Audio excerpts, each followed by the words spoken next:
Marvel had a very clear idea of the kind of spectacle that they wanted, which was great for me because then I had something to build off of, and the only thing I was interested in building was, well, how do we get there? How does that action tell us something about the characters we didn't know, so it's not just a checklist. Part of the mission statement of the Avengers was to be iconic but not bash it over the head. Because, you know, like Iron Man, you want to keep it grounded somewhat. That grounded tone is something we try to apply across the movie. And so when it came to Avengers, the thing about tone was, let's keep it real, let's keep it grounded.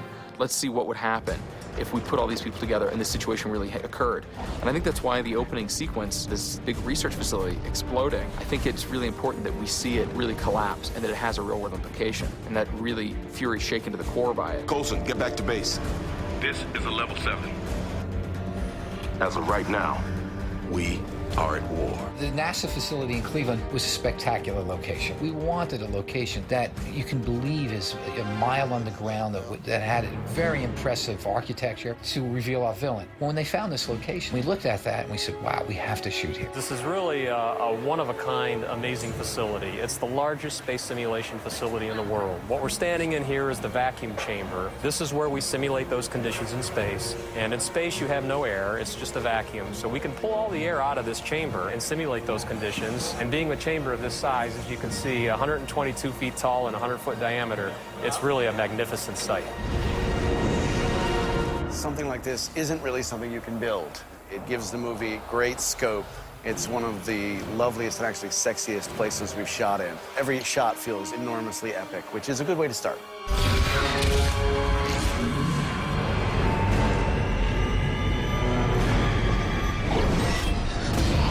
The technology of S.H.I.E.L.D., which up to this point has been a few nifty gadgets, but mainly a lot of sedans and futuristic-looking cars and things like that. Well, in this movie, we introduce what comic fans always sort of thought might be just out of frame or just above the clouds in some of the other films, the helicarrier. It's an aircraft carrier slash space shuttle of some kind. It goes like every different level. You see us like disappearing into the clouds. It's impossible to trace. It is S.H.I.E.L.D. on the fly, and it's probably going to blow some fanboys' minds. I don't think they'll ever recover. It was part of the bargain with Marvel right away. They wanted the helicarrier, and I wasn't about to say no. It looks amazing. When it was first designed in the 60s, it had little propellers. Since then, they invented science, and we realized that might not actually stay up. You know, it's always the idea was this floating fortress, and we talked a lot about, you know, how do we make it work? We went to a more traditional aircraft carrier design, partially because, you know, in the comics, it's very bottom heavy. It looks like this enormous glass palace that's, you just couldn't stay up. And, you know, the streamlined design that the guys came up with was beautiful, but also you could just buy it. It was towing the line between reality and fantasy. The journey to how that idea of the helicarrier became the helicarrier that's in the movie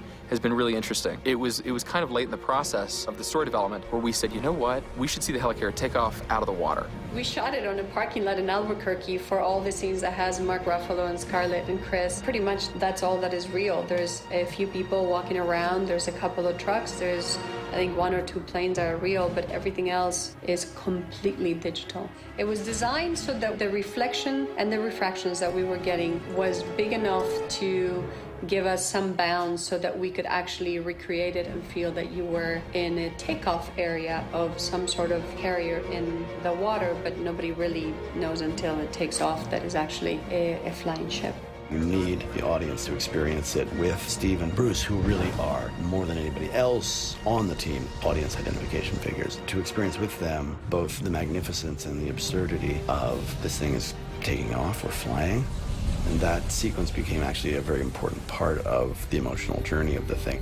That is beautiful imagery. That is actually beautiful imagery. It really is. When Captain America and Bruce Banner walk onto the helicarrier for the first time, you can see it in their eyes. They're impressed. I mean, everyone who walked onto the set was impressed. So you bring them onto the set for the first time, it is truly a wonder. I'm really looking forward to all aspects of shooting in here. It's such a beautiful place to explore photographically. All sorts of lovely foreground detail that James Chinlund, the designer, has given us. So, I mean, it's a whole panoply of angles. I mean, I'm in options paralysis where we're like going, my God, every angle is a good one.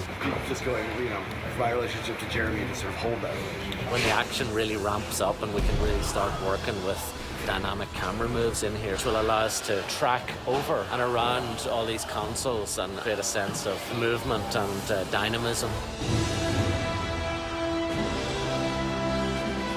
It's a pretty awesome set to have my own place of power where I actually control the ship, control everything that happens on it. It's a pretty great feeling. It gives you a sense of power and the sense of urgency and busyness that a big ship like that would have. The fact that we could get all the superheroes together and come there is pretty impressive in itself. We get into a situation like this again, what happens then? They'll come back. I write for visual moments, particularly something like this. When these guys create something where you see the team together, or you see someone in the environment, or you see the actor doing the action, everybody on board suddenly is seeing either what I saw or what I'm really glad they saw. You see any of these things realized, and you go, oh, it looks awesome.